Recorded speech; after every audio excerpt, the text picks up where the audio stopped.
Hi, thanks for tuning in to Brainstorm 2020. We're here to talk about podcasting. We are all technology coaches at Prince William County Schools. My name is William Watts, and I'm at Colgan High School. I'm Katie Fielding, and I'm at Woodbridge Senior High School. My name is Daniel Nemerow, and I'm at Patriot High School. And I'm Biz Summers. I'm at Fredlin Middle School. So we want to talk about podcasting as a means to do a number of things, and we're going to try to approach it from a couple different angles, and then also give people some sort of like things that we've learned along the way and some potholes to avoid and things like that. The title of our presentation being "Podcasts Are the New Essays" is a hashtag that I believe Billy and Katie kind of came across as a way of getting podcasts, which are, it's not like a huge, big technology tool, but it is a tool that's different into our classrooms. And so there's this idea about subconscious learning that Gen Z students spend so much of their day consuming content. How can curriculum or teachers become part of that?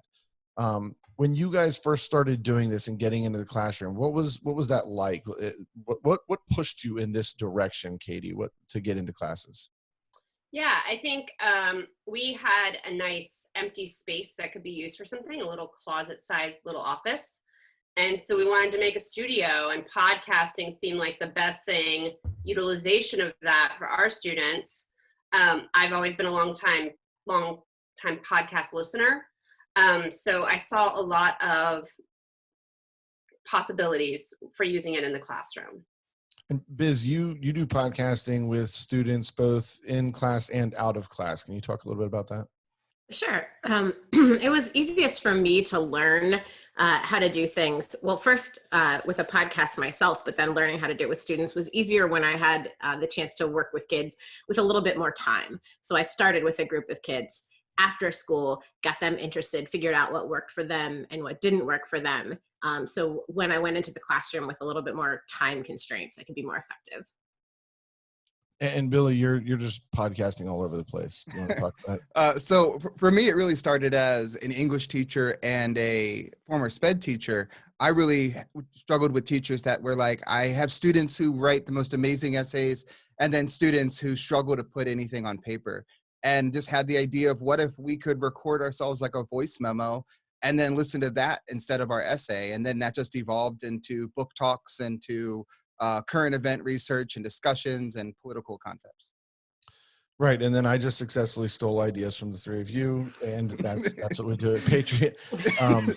I will say that it has been an interesting path a little bit because because I went after you guys, so I stole your good ideas. But that it's neat to see how it has grown in my building, because I'm still kind of new to this. Where we started with just a microphone and 4 kids sitting around a laptop, and now we're a little bit fancier than that we'll talk about later. But one of the things that I have found is that there are students that I think when they come in, or when a teacher has a student, and I don't mean a specific kid, but kind of like a category of students that I think might struggle sometimes to sit down and write an essay, or they might struggle to, come up with a presentation they could do in front of their class where they have to stand up and talk all this out.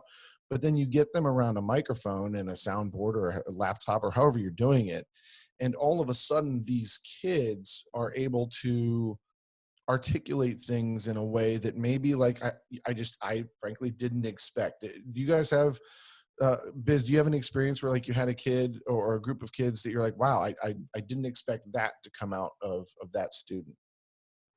Well, when you talk about getting in front of a computer and taking away the idea of writing with pencil, I think that really frees up kids in a lot of ways. Kids who are worried about the way they spell or having teachers judge their grammar still might be comfortable just speaking their thoughts and communicating that way. And so for a lot of kids, you can really see them come out of their shells and kind of come alive when they have the opportunity to communicate in a way they're a little more comfortable with.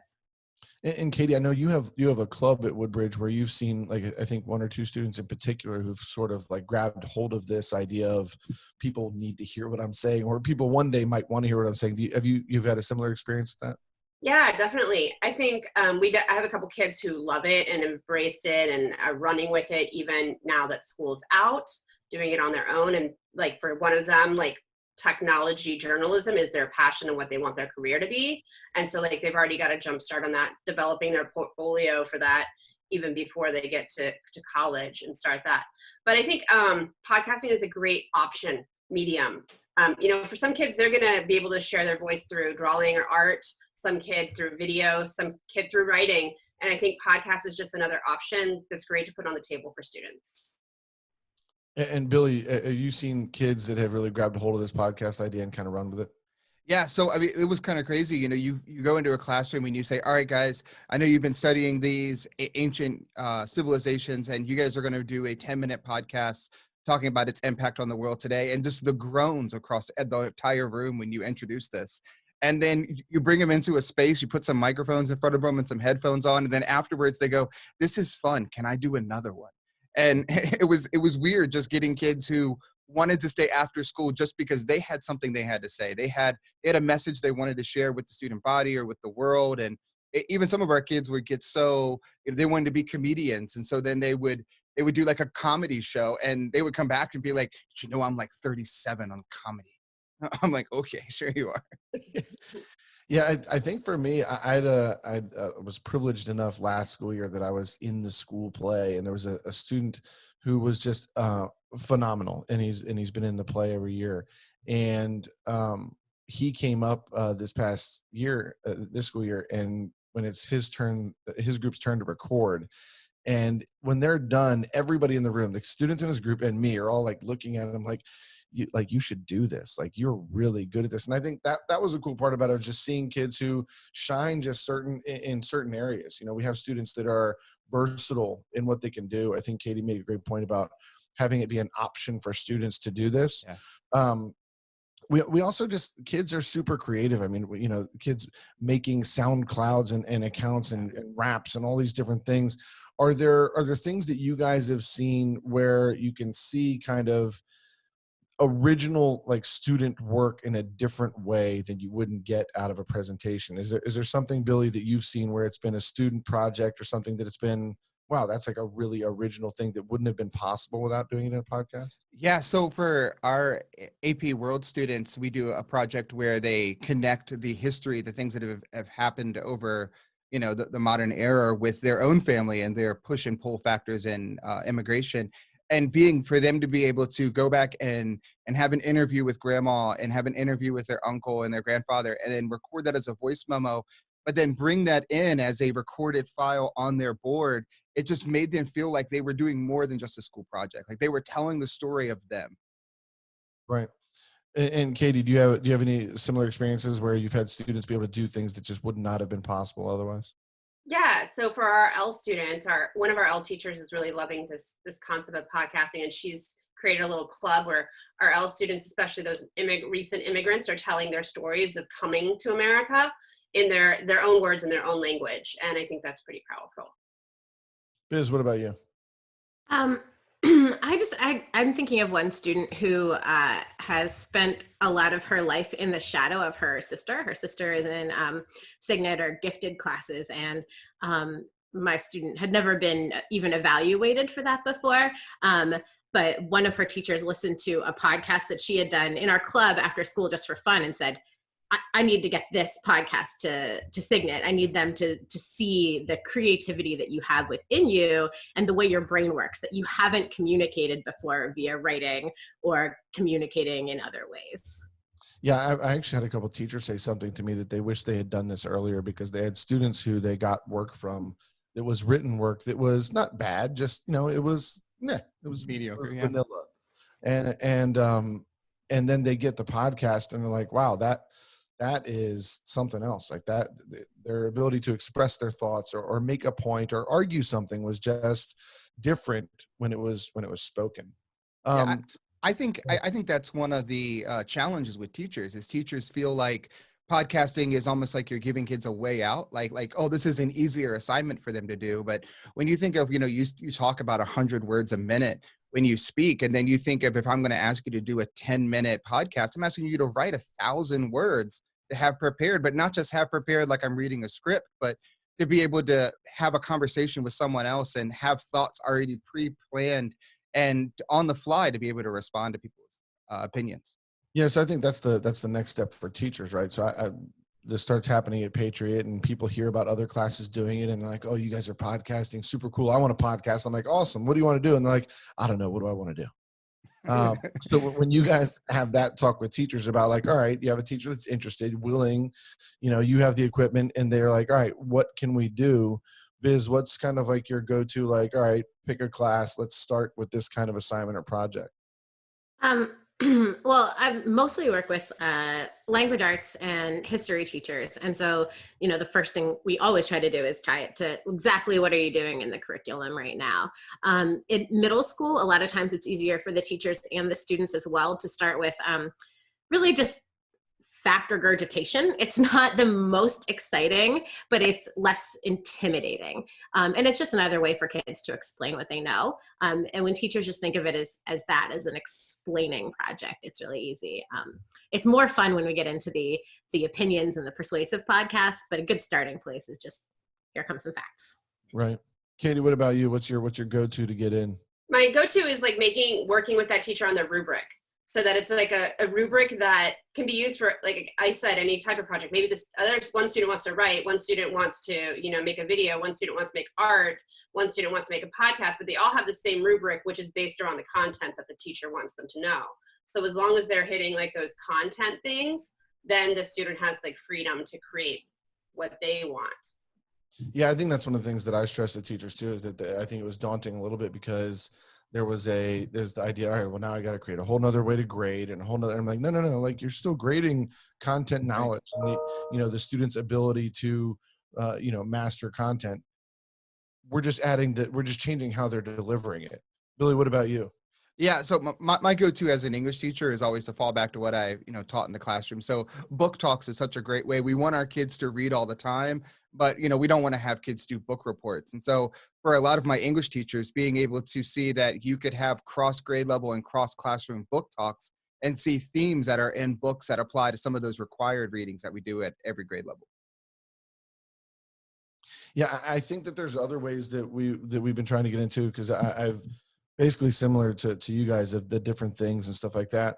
But now I'm finding that, I have students that want to create podcasts as part of like, I had some students who wanted to do one literally about mindfulness, and then about some sort of like, can we talk about things that pressure students? And now we're kind of morphing our daily announcements while we've been out of school, due to COVID-19, where we're trying to take our daily announcements and make them a podcast. Are there things that you guys are doing, Katie? Is there anything that you guys do that is, or that you want to do that's sort of community driven, but based on a podcast?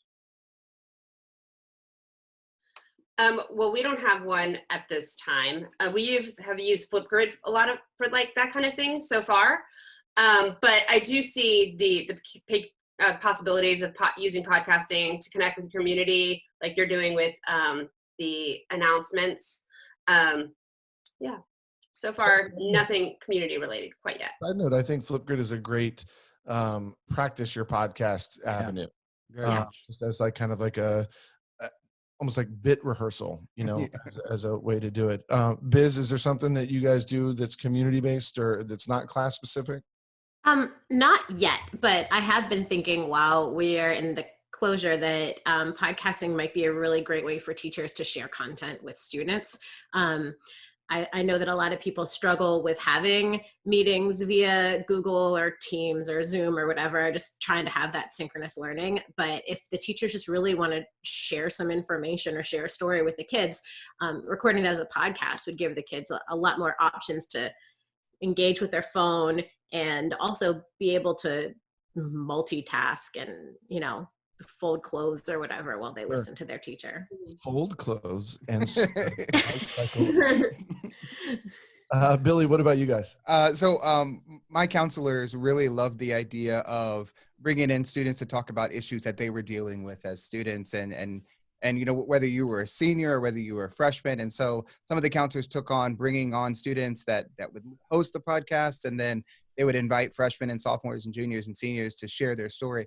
I was thinking with this COVID-19 and so many of our class of 2020 students just not being able to share their story, that podcasting would be a great way for us to be able to allow every student to have a small 1-minute clip, like tell your story, share what high school's meant to you, and then compile those as like episodes that we release on a weekly basis. Oh, cool. Yeah, it's actually That's really nice. Stealing that from you. this is cool. We have Everybody is stealing. Well, let's all take it. Let's just do it statewide. in the stealing category, I in my weekly email to our kids, an idea that I stole from Katie. So I guess not an idea, her idea. I had a student a week ago reach out to me about being on the announcements that we're now morphing into a podcast. And I was thinking that in my next email, I'm going to ask seniors, any of them that want to join the podcast announcements as a guest for that exact purpose. Like that's in my drafts right now. So funny that we're thinking about that. Biz, you have a professional podcast also that where the audience is not students and it's not produced by students or for students, although I suppose they could listen. Can you talk to us a little bit about how you've used that as a podcasting for adults, for teachers and staff? Yeah. Well, I'm a big podcast listener. I listen to podcasts when I drive, when I walk, really whenever I'm doing anything that is a little bit boring. Right. And I listen to a lot of educational ones, and I was thinking, yeah, I'd love to be able to present PD to teachers this way, because there's only so many hours in a day. And so another ITC and I started a podcast where we share just learning ideas, things that we're doing in our schools. We talk to other people about what's going on in their schools, and just try to share best practices in the classroom. I hear you guys are able to get really great guests. Yeah, I had Katie, Billy, Dan, to name a few of the All-Stars. How about that? Billy, do you listen to podcasts professionally or create podcasts for staff? So I don't listen for ed tech purposes because it's hard for me to find really good ed tech podcasts. And no shame or shade towards ed tech podcasts out there, but that's how I consume all of my news now, is pretty much all through podcasts. And then I've been really trying to push. I think so many of our colleagues have wonderful things to share, but the idea of standing up in front of an auditorium and giving a presentation is just so intimidating. But if you could break down your ideas into less than 10-15 minute car ride to work, then that's something great that we can let all of our colleagues and our teachers really share their expertise. Yeah, I had a teacher approach me about if there was a way that I could get them like weekly training without doing weekly training. Right.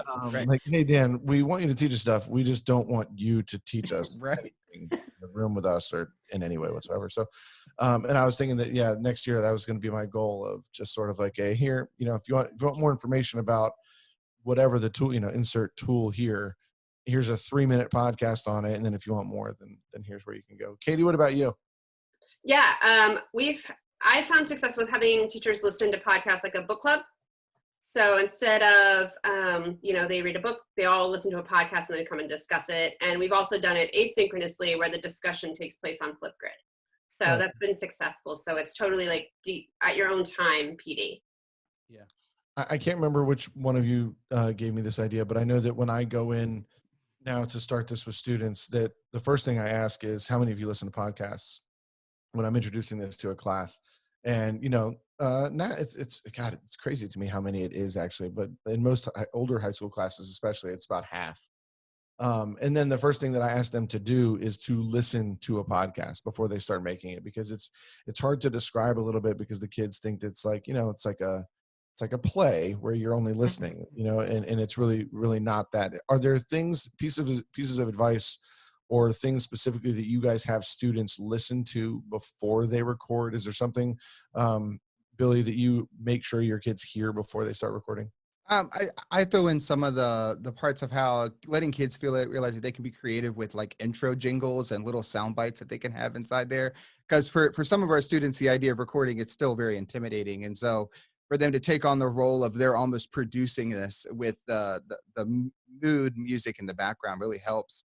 And then I also think that I always tell my students to think of whatever the answer to their question is in 3. So like, you have a topic, what's a question that comes from that topic, and then how could you answer that in 3 parts? And then we'll listen to podcasts to find out that how did that professional answer it in 3 parts. Right. Biz, I would guess that middle schoolers aren't as heavy into podcast listening. So is there something you have them listen to before you start recording with them? Yeah, that's an excellent guess, Dan. Most of my students are unfamiliar with podcasts unless they have been listening to them with their parents. And so I always start by playing a shorter podcast, one that I hope will capture their interest. But I also try to choose ones that I would myself listen to, something that I think is a authentic something for them to strive for. Katie, what about you? Yeah, I also like to have them listen to short podcasts and also student created podcasts. So like some of the NPR competition winners from years past, last year's winners, as like this is, here's a professional level podcast that's 5 minutes, but hey, look, these kids that are your age or even younger did this awesome thing. Yeah, I got some permission last year from last year from some students. I was like, hey, listen, I know this was for AP Gov. I don't need the whole thing. I'm not always going to use it for government, but they put in the intro music and they had like they named it. They did all those sort of little things that, not that you have to do, but that I think makes the kids feel like they're making a professional sounding podcast. And I think the podcasts that we recorded subsequent to me doing that, they got better because the kids had sort of like even though we're just kids, like it can sound like grown-ups are doing it. Like, not that it has to be grown-ups to be professional, but when you guys meet with kids, is there a set kind of rubric you have them, not rubric, there's obviously a rubric from the teacher, but sort of like a game plan that you have them create, or is it different class by class? Biz, where do you start when you get with kids as far as the the outline and the practice and things like that? I usually have that conversation first with the teacher rather than with the kids. A lot of times the teacher doesn't want to have me in their class that many days, or they want to chunk it up in different ways that I can't necessarily accommodate in my schedule. But I always talk to the teacher about what best is going to suit their needs. Like, I want the teacher to know exactly what they want from the kids. And so I don't have a set thing. It's a little different every time, but it is thinking about the end product first is definitely an important part of the process. Beginning with the end in mind. How Katie, what about you? Yeah, so I'm really fortunate that I have a studio space in addition to going to classrooms. And in the studio space, I actually got one of those crafty mom-like teachers to help me use the Cricut to cut out icons that I downloaded from Noun Project. And each icon is the different step in the podcasting process. So those are up on the wall in the podcasting studio, and then kids can leave each other notes or tips about like each step of the process. And I actually don't, and this past year haven't done any of the podcast training. I have a senior kid who the studio is his, he's like the manager, he loves it, and he does all the training now. So it's really student owned. What about you, Billy? So, I mean, I just like Biz, I love to sit down and meet with the teacher first to kind of get that buy-in. And then I tell teachers that it's about, you got to think of a 3-day process at least, and that you have to introduce the project. You need a day for planning. Then you probably need to allocate probably 1 to 2 days just for groups to rotate through and record. I'm a huge fan of Padlet, and at the end of this, we've got a Wakelet with resources, and you can copy all of our stuff in there. But it's nice to be able, Padlet's nice because students can go in and add their notes and their ideas and reference things and add recordings and practice. You can link to Flipgrid, which is great for teachers will then watch the Flipgrid, and when they give the green light, okay, that was good, now you can go into the studio and record. Right. Yeah. I made sort of a shared a Google Doc thing, a very basic kind of rubric and outline, and then a day of use kind of thing that I just give to my teachers. And I'm like, listen, modify it, change it so that it fits your curriculum or whatever, or I'll help them modify it. We'll work together, but just so that there's some kind of starting point. What when you guys are talking to students or teachers, anybody, about recording, what are some tips, some things like to make sure, like, I always tell my kids it's not scripted. It's, it's not ad-libbed and it's not scripted. It's this happy medium of in between. What kind of things do you talk about with your students and teachers about tips for podcasting? Biz, go ahead. You actually just kind of took mine. The biggest mistake that I've ever made with it was one of my language arts teachers wanted kids to do a podcast instead of an essay, and she was really excited about it. And so then she said, but first we're going to write the essay, and then they will read that essay into the microphone. Mm-hmm. And it was just a horrifically boring experience for the kids and for the teacher. And when it was done, they weren't even excited to share it with each other. So that was the one thing that I really learned the hard way very quickly, is that it's more effort to write the essay first and then less payoff. Katie, what about you? Yeah, definitely the outlining is important, having them outline their thoughts or outline their questions if it's going to be like an interview style podcast. I remember back in high school, like I think interviewing is one of like the English standards that they have to do. And it was always just like a job interview. That was always what you practiced, right? But I think podcasting allows you to attempt a lot of different interviewing. So practicing like what is a good question is one of the things that I work with students on. And Billy?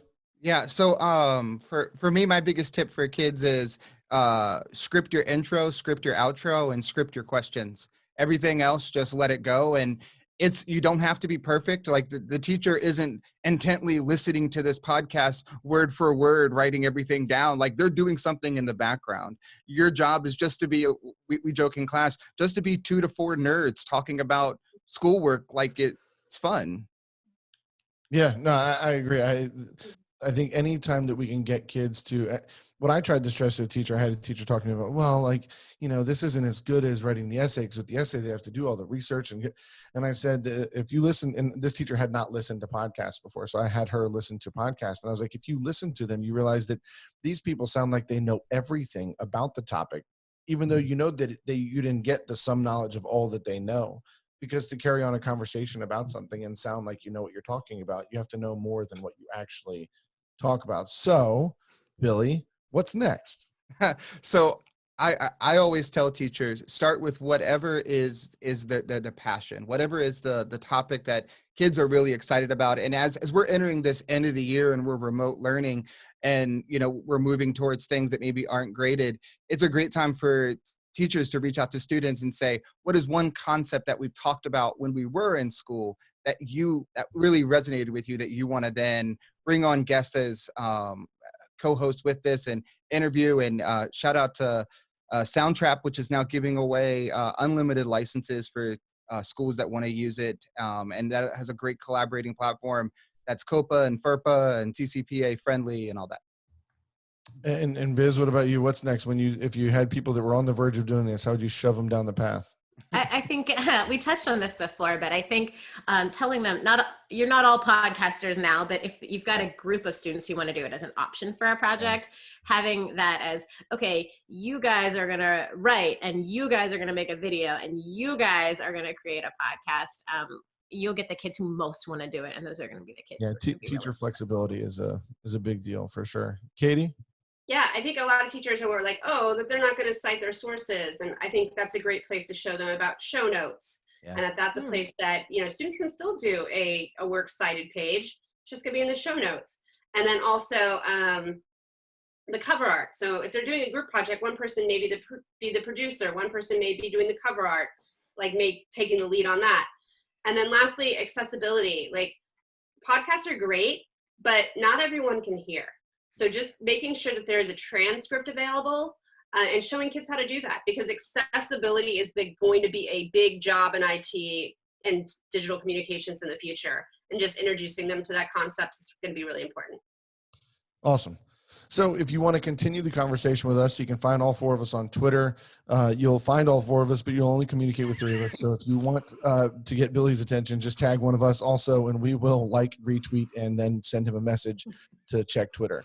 You can go to podcasts-are-the-new-essays.com to find the Wakelet that we put together that have resources on there for you. And this has been fun. Thanks, guys.